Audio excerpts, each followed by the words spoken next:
Hi friends, welcome back to మేం famous channel. అందరు ఎట్లున్నారు? మేమైతే మస్తున్నాం. సో ఈ వీడియో ఏంటి అనుకుంటున్నారా? సమ్మక్క సారక్క జాతర అనమాట. మేడారం జాతరకి అయితే వెళ్ళినారు మా హస్బెండ్ వాళ్ళు. సో వీడియోని అయితే అస్సలు స్కిప్ చేయకుండా ఫస్ట్ నుంచి లాస్ట్ వరకు కంప్లీట్గా చూసేయండి. మీకు కనుక నా వీడియోస్ నచ్చినట్టయితే ప్లీజ్ లైక్ చేయండి, షేర్ చేయండి, కామెంట్ చేయండి అండ్ సబ్స్క్రైబ్ కూడా చేయండి.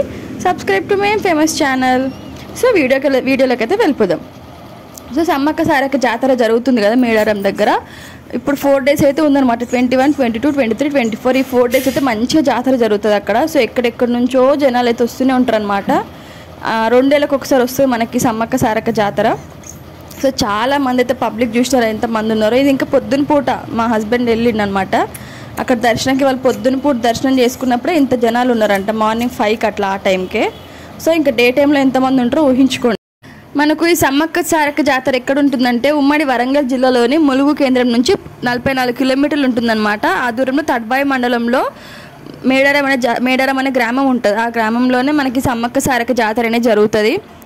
ఈ మేడారం జాతర అనేది మనకు ప్రపంచంలోనే అతిపెద్ద గిరిజన జాతర అంటారనమాట. ఇక్కడ ఏంటంటే వనదేవతలు దర్శించుకునేందుకు భక్తులు అయితే ఎక్కడెక్కడి నుంచో వస్తారు.